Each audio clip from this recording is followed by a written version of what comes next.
So we immediately reached out to the community and resources that exist. So we reached out to the Winnipeg Fire Paramedic Service, the Winnipeg Police Service, Main Street Project, and to Marion at St. Boniface Streetlinks.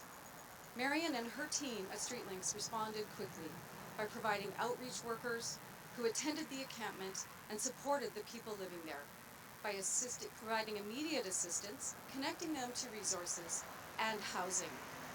As a group of businesses in Old St. Vital, we wanted to give back to Marion and support the work that they're doing. In conversation, we discovered a new path forward together. We needed workers this fall to help us with our fall cleanup that happens every year.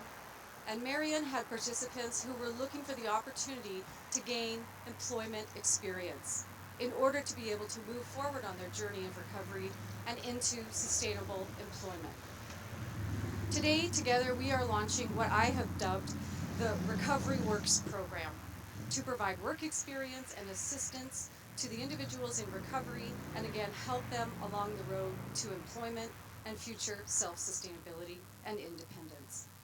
We consider these partnerships key to going forward as a community, and I'm going to now invite Marion to explain a little bit about what it means to her organization. Thank you. Well, good morning, everybody. It's kind of feeling a little bit by fall, isn't it? Yeah, it's kind of chilly. I am very excited about this new partnership we have with the St. Vital Biz. Many of you will be aware of Marburg House and know that Marburg House is a very specialized 2-year recovery program. It's actually longer than 2 years because people enter the Marburg House recovery program, men do. They usually spend their first 4 to 6 months in Marburg House going through some pretty intense therapy to overcome childhood and complex trauma and understand that as the root cause for the reason why they started to use to begin with. So pretty intensive work there. In the next phase of our programming, we're usually moving people out into our satellite community, and we have a number of homes and apartments. And once in that environment, we're really working with individuals to rebuild fractured family relationships. We're looking at creating, a path forward that, where we can break all the cycles of dependency and help people actually be able to sustain a healthy life moving forward. And part of sustaining that healthy life is to ensure that there are opportunities, to attend school and earn your grade 12, maybe go to college or university, or to become employed. Anybody that has followed us would know that the 2 years of intensive casework actually begins when the individual leaves Marburg House and enters our satellite community. So in essence, we're really following and serving our clients for about 2.5 years, all in.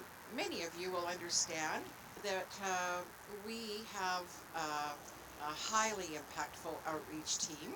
And as Nancy has already mentioned, we've had tremendous success at housing over 250 people that were living in encampments, transit shelters, and other places in about the past 16 to 17 months. And we have a very different style of outreach, and all the individuals that are employed in our outreach team, except for the team leads, are all men who have come through the Marburg House program, a couple of whom are here with me today. We're constantly looking for new employment opportunities. We're constantly looking to build partnerships with community.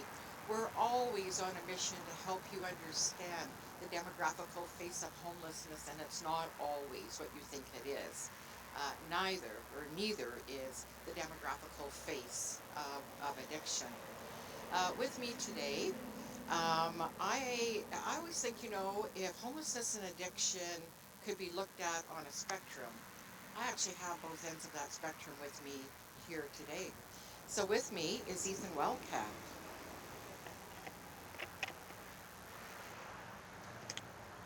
Ethan's a little bit shy, but it'll be fine. Is 21 years old. He's actually been with our Marlborough House program since he was 19. He comes to us with no prior adult criminal record, but struggling with addiction, got himself into a little bit of trouble, and that's kind of how he ended up with us. Uh, at 19, he was kind of living the only life he knew, and he really is the portrait of what many think homelessness, addiction kind of looks like, right? Um, Ethan, by the way, now is actually in his second year of schooling at the Aboriginal Centre.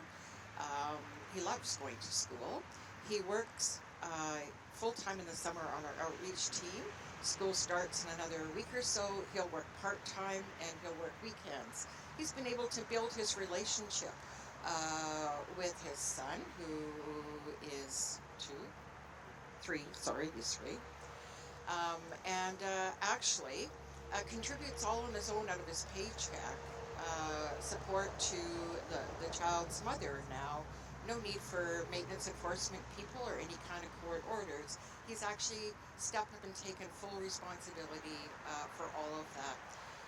Ethan will be looking soon to leave the world of education to step into either college or an employment position.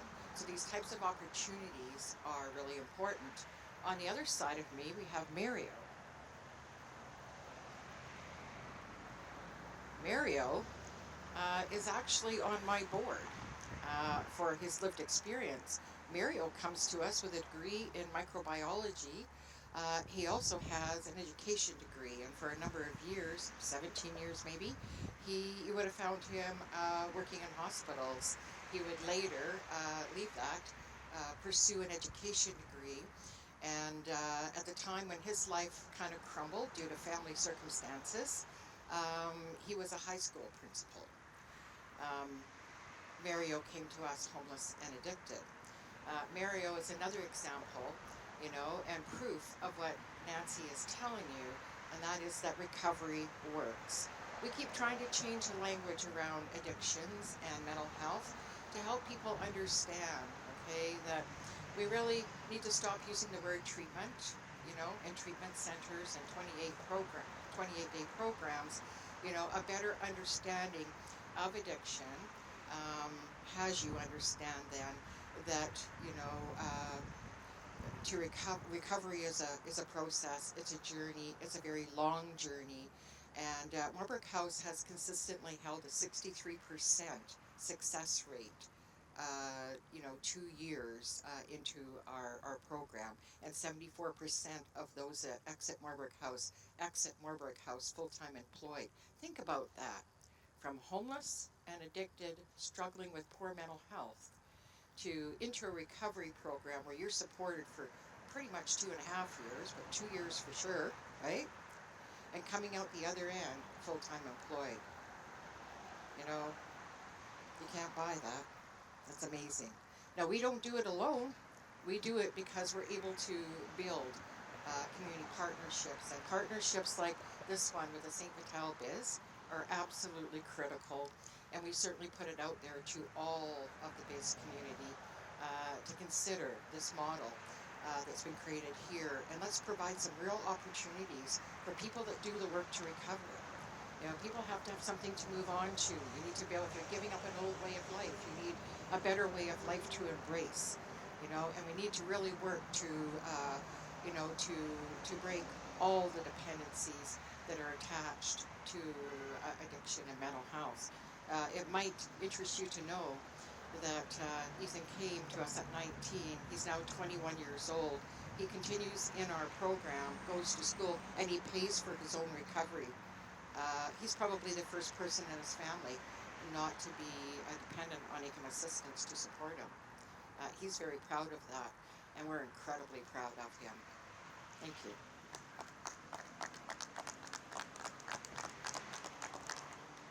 Thank you very much, Marion. And just one other thing, I was remiss and forgot to introduce Kevin Wenham, who is the Executive Director of the Old St. Vital Biz. Kevin will be working with the participants that join us starting tomorrow, actually, in the Recovery Works program. So we're very excited to see that get off the ground. And now I would like to turn it over to mayoral candidate Kevin Klein, who is going to share his vision of Winnipeg and how, as the mayor, he would begin to implement a similar program. Thank you. Thank you and good morning.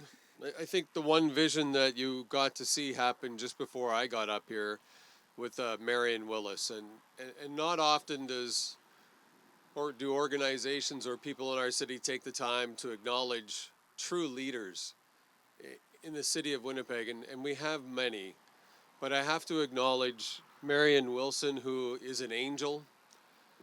She does this because she cares about people, she loves people, she wants to give people a second chance and allow them to return to the life that they want, not the life that they ended up in because of some bad turns.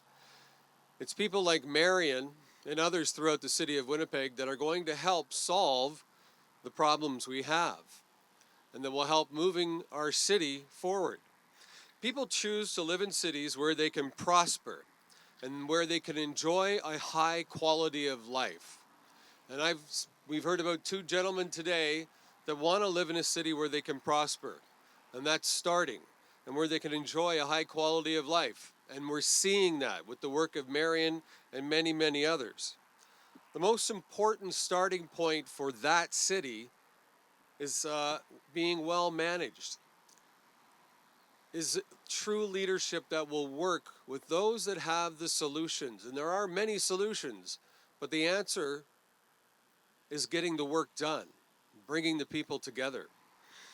That's why this campaign is built on 3 pillars of success: safe neighborhoods, accountability, and real leadership. And today, I believe this announcement and this program falls under all 3. And I would announce that a partnership would extend throughout the entire city of Winnipeg, when mayor, with Marion's program and programs that are similar. I have spoken to members of CUPE about the possibility of being engaged. They were ecstatic. They thought it was a wonderful program, one that they have tried to do in the past, and they would support that. We've heard from other community groups and stakeholders and people in Winnipeg directly that the current funding model from the City of Winnipeg for not-for-profit agencies lacks coordination and outcome measurements. Sometimes these organizations go off on their own and work in pillars, and that can have an impact on the full success. As mayor, I want to bring these groups to one table. I want to have the conversation. I want to find who's best in what area and how we can work together. And to ensure those that are getting results, those that are helping people in Winnipeg, are properly funded by the City of Winnipeg. There are organizations in the city that deliver a wide range of services, all with the desire to help vulnerable people. The proper coordination of this funding and the services needed has to be taken on as a first priority. The solutions are many, but the answer is simple: sitting at the table with the stakeholders. And I commit to implement a funding model for all not-for-profit organizations in the city that defines the needs of the community and what outcomes are expected as a result of the funding. When mayor, I will work with the existing organizations, the Winnipeg Police Service and others at different levels of government to determine the needs and assist in coordinating the funding and outcomes across these organizations. Safe communities have lots of solutions, and this is another one. Getting police back on the street and not spending time in hospitals for 8 hours. And sometimes 6, 7, 8 patrol cars waiting in those emergency rooms. We need to work together on the many solutions. The City of Winnipeg needs a mayor who welcomes the opportunity to support partnerships, not continue the same status quo stance that we have been for years and that would likely return. This one developed by Nancy Cook and the old St. Vital Biz and Marion Willis and St. Boniface Street Leagues is an example of success and a pathway to growing the success throughout our city. We have Homes for Heroes that I helped bring in that will help homeless veterans. That follows a similar program. They live on site, they get proper services, proper support, and graduate from their program to get their own place to live and their own job. I'm committed to working with business leaders in the city to help programs like Marion Willis, the St. Boniface Street Links, so that we can help get others employed. And in talking to one of the unions, I would commit dollars to help these individuals finish their education. Many of them, unfortunately, don't have high school. We will work with employees that we could bring into the city of Winnipeg and help them get their GED. We're not going to turn them away and send them back on the street. We're not going to continue to follow the status quo that has happened year after year after year since 2000. Lots have changed in the last 18 years. Lots. The same old ideas that were then will not work today.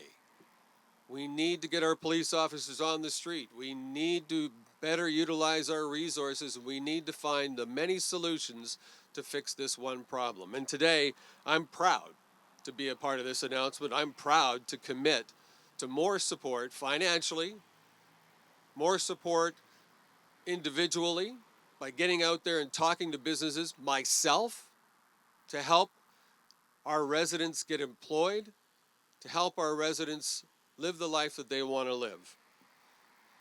Together, we can work towards safer neighborhoods. We can have accountability, even within the organizations that are helping others, and we can support real leadership like Marion Willis does on a daily basis.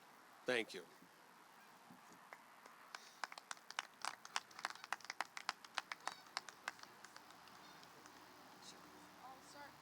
Thank you. I'll start with you actually, Nancy. Okay. So can you just describe again, like how exactly will this program work? How many people will be hired? How long will they be hired for? Excuse me, stuff like that. For sure. I mean, this is our first effort at this, and I would call it a pilot project. But what we needed was a period of time for fall cleanup where we need employees to be available. And Marion has provided 2 individuals from Morbrook House who are ready to take that on. They're in a position in their recovery where they can engage and do some work training. And with Kevin's work, we're going to start that now. And then these are cyclical positions for us. So we really want to give them that first step and get them some work experience so that they can then add it to a resume. My understanding, and Marion could speak to this more than me, obviously, but my understanding is that's the first barrier. They get out and suddenly you have to have no criminal record. You have to have all kinds of things that you meet in order to get that first work experience. We're doing outdoor work, landscaping, cleanup, yard cleanup, that kind of thing, and it's a perfect fit. They can come and do this with us under Kevin's supervision and get that first opportunity. We can then write on their behalf a letter of recommendation, if things go well, to support them in the next step of their journey. And how long, sorry, will this be going on for? With the This, 2 the people? fall portion, I'm going to defer to Kevin on that if you can speak to it a little Yeah. bit more. So just a quick answer. Our fall program will start up tomorrow. Okay. And it'll go to basically the first full snowfall. So basically what I mean by first full snowfall is where snow falls and it actually sticks. Right. Okay. And that's how long the program will go, which will be somewhere in November. And is this a minimum wage paying position? Is it paid at all? It is a paid position and it's just above minimum wage. Okay. And you are, and sorry, Old St. Vital Biz and St. Vital Biz? Both. Okay. Thank you. I think those are all my questions about it. Actually, who came up with this idea? Okay, Nancy. Yeah, So, okay, well, you were saying it was the experience over the pandemic that kind of sparked this Absolutely. idea for you. Yes. And then you approached Marion. Is that how Yeah, it worked? so we had already had a relationship with Marion because during the pandemic, her team came out literally the next day when we called to say, how can you help us help the people in the encampment and deal with some of the fallout that was happening related to the behaviors. Literally the next day, Marion showed up with her outreach team. That was the beginning of our relationship. And then as we continue to build, and she was working, and the great, amazing work they do, getting people housed, getting them into recovery, I was compelled to say, what else can we do to help you? You helped us, we want to help you. And that's really where the conversation started. As you know, almost every business out there is struggling to find employees. So it just sort of seemed like a natural fit. She had people that needed to get some work experience. We had some time limited employment opportunities. Talked to Marion, and taking action like that and being able to enact something that hopefully will be as meaningful as we would like it to be for people, that's really what it's all about for me and getting involved in the community. Do you have any questions for Nancy? No, I do have questions for Councillor Klein. Marion and Kevin? Marion first, maybe? Oh, you have a question for me? Sorry. Thank you. Is there currently any plans to extend the program past the first snowfall into the winter? Well, so the biz works in a cyclical thing. One of our main projects is, as you can see, the flowers and the beautification in the area. So that's really the one where we end up hiring additional staff. So we will have another opportunity in the spring to get everything ready. And then over the summer, we actually generally employ summer students to help the students get a leg up and give them the work experience. And then we'll need the fall work again. But not opposed at all to saying, again, if we have another year like this year where we're struggling to even get students to apply, like, we're happy to continue this program. I'm really excited to see it move forward. Yeah, thank you. Thank you. She has a response to that question.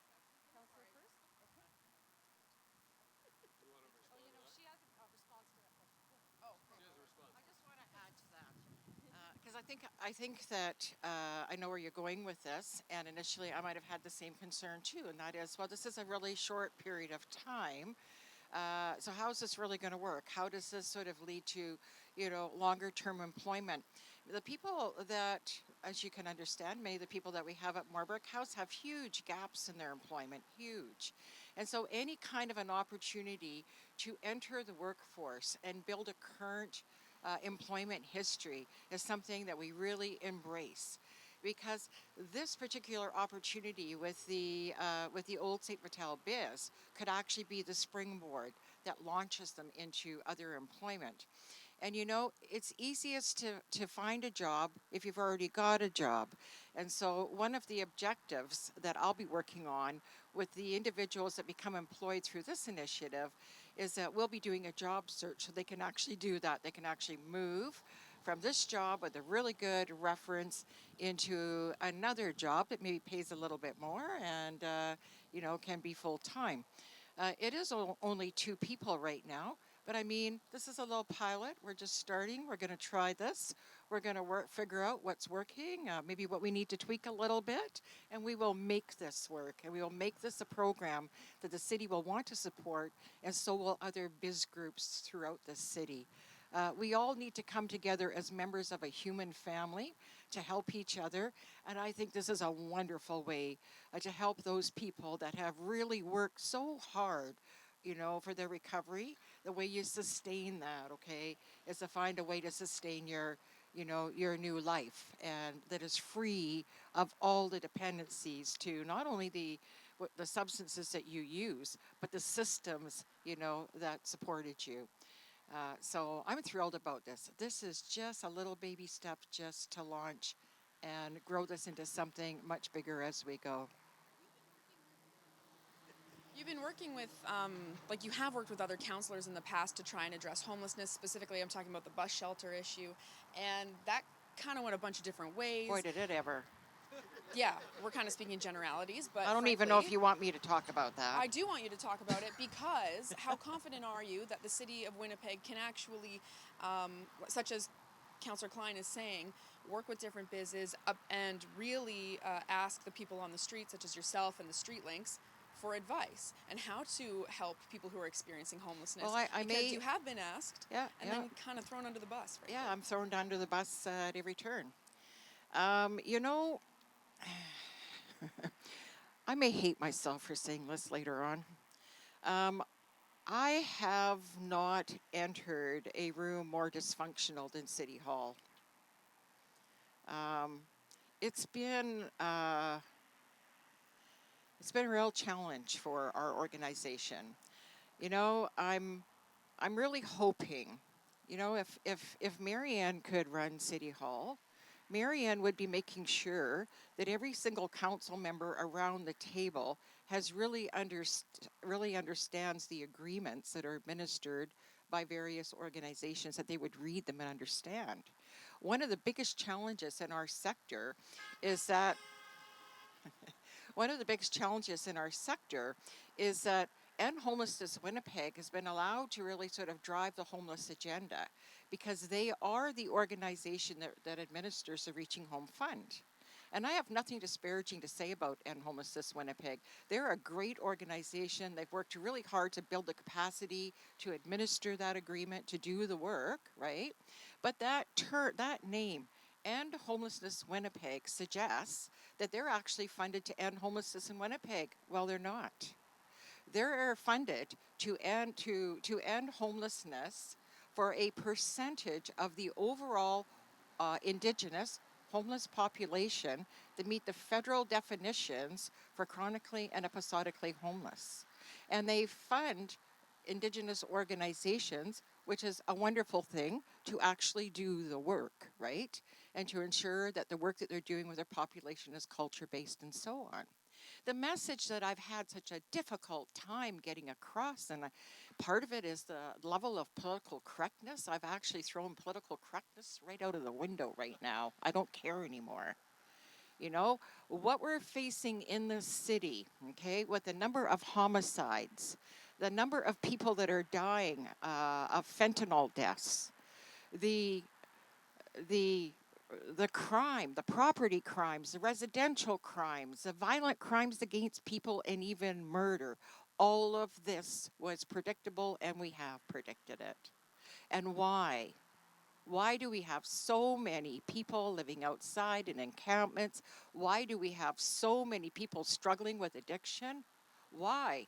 The city, has kind of hit an all-time low. We hold the dubious distinction on a per capita basis, of carrying some of the worst social indicator stats of any city across this country. It's absolutely frightening. When I even think about, why would crime prevention and crime become sort of the key item that in every room that I'm attending right now with a candidate that's running for office, that's what I'm hearing from the public. They're all talking about crime. There's a lot of fear, right? So anyway, let me just sort of get to that. Sorry, you know me. You gotta cut me off. I'm kind of one of those talkers. Okay, we have to understand, okay, that homelessness. We have a whole new demographical face to homelessness, and it's people that have spiraled into addiction. Okay, as a result of a drug epidemic that began to emerge long before 2016, but really emerged as a crisis, which we all sort of talked about, the meth crisis, right? A drug epidemic that has become far worse because of the overlapping impacts of COVID. And now I'm going to coin another term for you, because now what we're dealing with is post-pandemic stress. And if you're interested in reading psychiatric journals, and I'm kind of a boring person, I do read those, right? You'll see that psychiatry is now, right across North America, is coining a new word called post-pandemic stress disorder. We need to understand, okay, that we have to help all people. We need to allow End Homelessness Winnipeg and support them in the work that they do with the group of homelessness, with the group that they're funded to serve. And we can no longer ignore that the growing demographical face of homelessness is being born out of this drug epidemic. And they are the ones, okay, that are setting up a lot of the encampments. They are the ones, well, I don't want to say they're the ones that are setting up, please don't quote me on that, I didn't mean it quite that way. But a lot of the crime and a lot of the challenge that we're facing are actually being born out of this other population of people who are living homeless, who are doing what they have to do to survive and to support their habits. We all pay a huge price, okay, for that if we just close our eyes and ignore it. We need to be sure that we are providing support to all members of our human family, everybody. And so are you endorsing Kevin Klein for mayor and think that he can do all of that? I am not endorsing anybody at this point. I really appreciate Councillor Klein. I know, Councillor Klein's agenda. I think he's really on the right track, okay, in ensuring that crime and crime prevention is really at the forefront, right?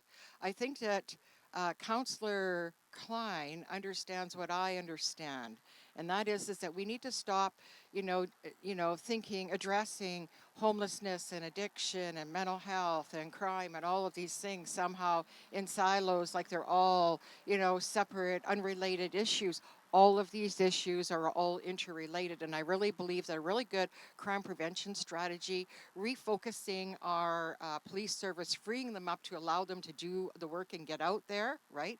And the same thing with our Winnipeg paramedic services. I don't even know why we have fire trucks attending. Why don't we just, I think there's a way to really think about how we spend, taxpayers' money to produce the maximum good outcomes that we can for the city. And there's never been a time when that's more important. I'll just end by saying this, I didn't always work in this sector. I've actually been on a team that's actually negotiated some pretty serious business agreements in the past at pretty high levels. And one of the things that I've learned over the years is that the economic health of any city, any region is always going to be somewhat contingent and maybe largely contingent on the social health of the people. The social health of many of the people in this city is extremely poor right now. We need to build on that, and I am going to support the candidate full-heartedly that understands that. Thank you. Yes, please. Can I just quickly address the endorsement thing? I'm not actively looking for endorsements. I know that that seems to be what politicians do, and especially those that are career politicians. They think the more people from certain sectors that endorse them, the more votes they get. I believe this election is about Winnipeg and Winnipeggers. The only endorsement I need is from the people that go to the polls and vote. I really am not actively pursuing and trying to put somebody on the line for an endorsement, because over the years and from what I've seen in City Hall, an endorsement comes with some kind of promise, and I don't want to give that. And also, I think this policy that we're talking about today, win or lose, should be implemented. Whoever becomes mayor should be implemented. Just because it came from this camp and it came from our people doesn't mean it's a bad plan. It's the right plan. And I know, again, just finally, lots of endorsements, lots of the photo ops and stuff like that. We have a city that is suffering, and I want to spend time fixing what we're suffering from, working on solutions, rather than calling some of the key people and asking for support and promising something. I won't do that. Good morning, Mr. Klein. I'm Tyler. I'm here from the Free Press. Hey, Tyler. I just have a question about the program. You said that you would consider committing money so that people in the program could get their GEDs, Yep. And then possibly bringing them into full-time employment at the Yep. City of Winnipeg? Yep. Okay. So you see programs like these across the city as potentially being a pipeline to city employment? Well, I see city employment will be one option, and I've talked to CUPE about that. They had a program similar to this some years ago that got ended, not by them, but by the city. So I look at it this way. The city, if we want to build a city and we want to make the city healthier, the city of Winnipeg should be leading by example. So if we can get some entry-level employees from these programs to come into the city of Winnipeg, there's plenty of opportunity for them for growth going upwards. But as business people in this community see the success of these individuals, they will start seeing the benefit. I get beat up for being kind of business orientated, but this is how I look at it. If we invest in humans today, the residents of our city, those that are vulnerable, if we invest money into them today, in 2 and 3 years, that investment starts paying off tenfold. We know that it costs us between $80,000 and $110,000 a year for each person that has to live on the street.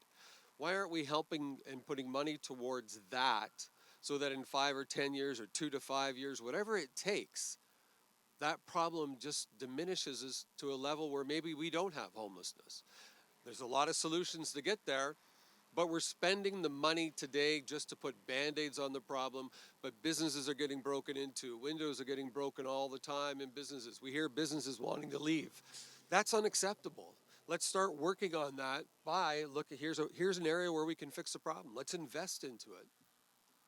It seems like you and Marion are very much on the same page when it comes to ending this siloed approach. Yep. To addressing the issues in our city.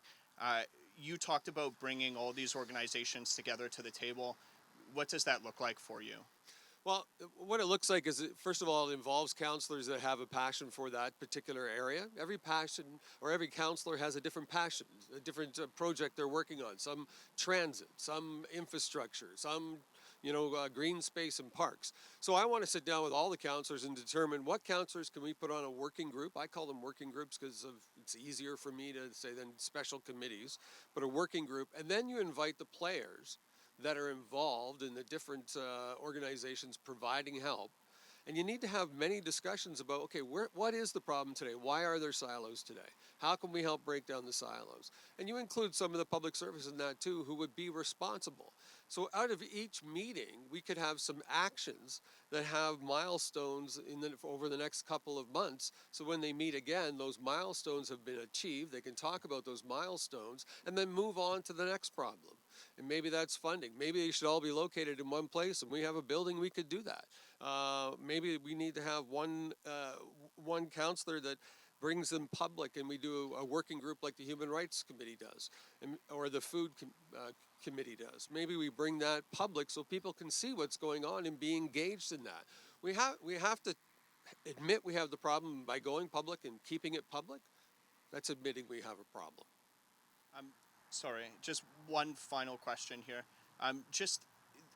Some of the organizations in the city, historically, there's been differences of opinion on how they should address certain issues or even just speak about certain issues.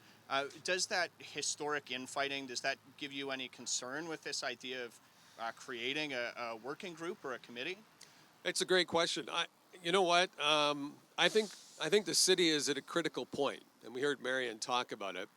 I don't think it's going to be easy, but it's going to be worth it. We have to have these meetings. We have to get people at the table because we have to see results. This is taxpayer money we're spending. We want to see results. And I know the first few meetings will probably be very difficult.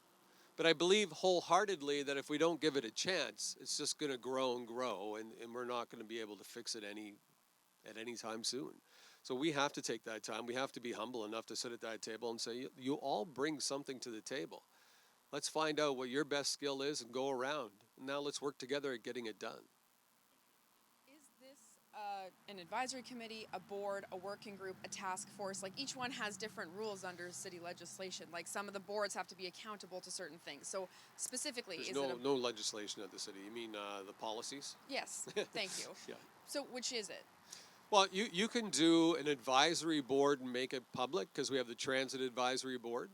I would prefer to do it as you would have to probably call it a committee, but it's not more red. I don't want it to be seen as more red tape because we get lost in all the political buzzwords. It's truly a working group where they can have a discussion. And maybe what that discussion does is that you would call it a subcommittee of a certain, and that subcommittee would meet with everybody and report up to the committee that's responsible for that particular area of expertise. And somebody can be appointed as a spokesperson for that group to present, and maybe bring a few others to present why this is the way to go forward so that other councillors are aware of it. Okay, so it sounds like you're kind of thinking of something new, almost. But the opportunity to have subcommittees is there now, and there are some. My responsibility would be, or my commitment, is to make sure every councillor's on some of them. Like every councillor gets a chance. Right now, subcommittees are made up by members of EPC. They pick people to be on it, which are usually members of EPC, and they're just in with the public service, and it's behind closed doors. This will not be behind closed doors. Okay. And how much money would you be willing to commit to helping people get their GEDs? How much does it cost to get a GED? Because I would commit to paying the cost for that. So I guess how many people then? Like, If I'm we just like, if we can employ much is somebody this who's gonna gone cost through the a city? treatment, well, if we can employ somebody by helping them get their GED, and maybe it's at the city of Winnipeg or they've got somewhere else, but for the city of Winnipeg, we would pay if there was 100 or 200. Because we have to get people back in jobs. We have to get people work. You hear the city all the time complaining, we don't have enough staff for this, we don't have enough staff for that. Well, let's work with staff that want to have jobs. Let's help them meet those requirements and bring them forward and get them into positions. There may be some very good positions or individuals in these programs that could work at arenas. We're hearing arenas might not open. So you're not sure right now, and that's fine, just like you're not sure right now how much this would cost, but that's what you're willing to do. Well, the cost of the GED, talking to the union that did it before, is minimal. It's not a lot of money, Sam. Okay, I'm just, Yeah. things have to be budgeted out, that's why I'm asking. Well, and a lot of this can come out of the mayor's budget, in my opinion. Okay. And just to be clear, you're looking at people who want to be city employees and you'd help them get their GED, or Yes. people who are already city employees and you would help them get their high school diploma? There's no city employees that don't have a high school. The city won't entertain you as an applicant if you don't have a high school diploma. Okay, so or a people GED. who want to be then. So it's people who want to be. And Thanks I for want to look clarifying. at that, especially from the organizations like StreetLink, so that we can continue the good work that's happening and get them into a good job, give them that hope, give them that opportunity throughout the years, and hopefully more and more businesses will do it. How much did you consult with groups like StreetLinks before the election on how to help people who are experiencing homelessness? To be frank, Marion and I only spoke a couple of times about the problems that they were having getting funding from the city. So there was a lot of other councillors that took on that challenge, and I worked with them to fight for that, because there should be equality. And that gets back to the accountability. You want to make sure that the groups that are having the most success are getting the most money, so that we can increase that success. So my discussions started after the election, like after I announced I was running, person to person with Marion. But Nancy must be one of the candidates. I've spoken to Nancy Cook, who's on our team, about it, who is a big proponent of this. And I love the idea. It's not me that's going to have these ideas, right? Any politician that says, I can do this, I'm going to do this, I'm going to do this, I question that. Because it's people like Marion that will get it done. So I want to be the person that gets the people like Marion at a table to get things done, and not pretend that I can do that. Okay, one more for you. I've noticed a couple of your Vote for Kevin Klein for Mayor signs across the city, and I'm just curious because most candidates, including councillors and mayor, wait until September 3rd to put out their signs. So I'm just wondering why you're putting out signs right now. Where did you notice them? I've noticed 4. There was one on the way here. They're all on somebody's property? No, they were all on trash receptacles. So I understand that's private property. Yeah. So that's why I'm asking, like, why are you putting your signs out now? Marketing, marketing, marketing, marketing. There's others that have them out. There's other mayoral candidates that have signs out. Maybe they're just not in noticeable places, but I've seen them. There's some that have billboards. There's councillors, people running for council, that have the recycling bins, as we call them, or bus benches.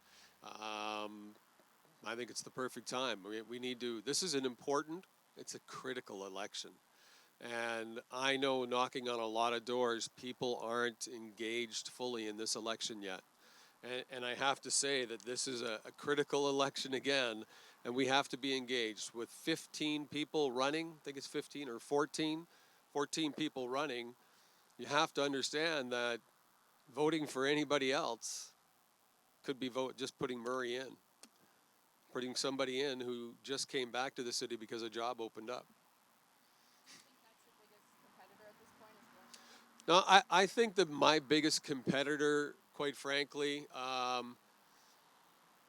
don't see them as competitors. I think that my biggest challenge, I'll say, is making sure we get the message to every Winnipegger and they understand it clearly. No disrespect to the media. I spent several years in it. Not a lot of the information is put out through media. You have so much space and so much time.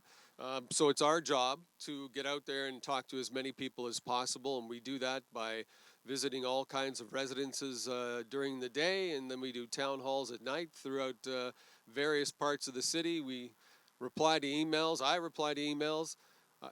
We're here for Winnipeg. That's what we're here for. And we're here to get the job done. And we intend to do that leading up right to October 26th.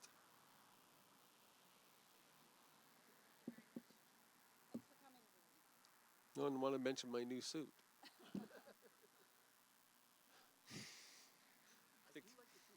Thank you. Canadian? Yeah. No, I like them because they have that woody look to them. Yeah. I got like another pair similar to that.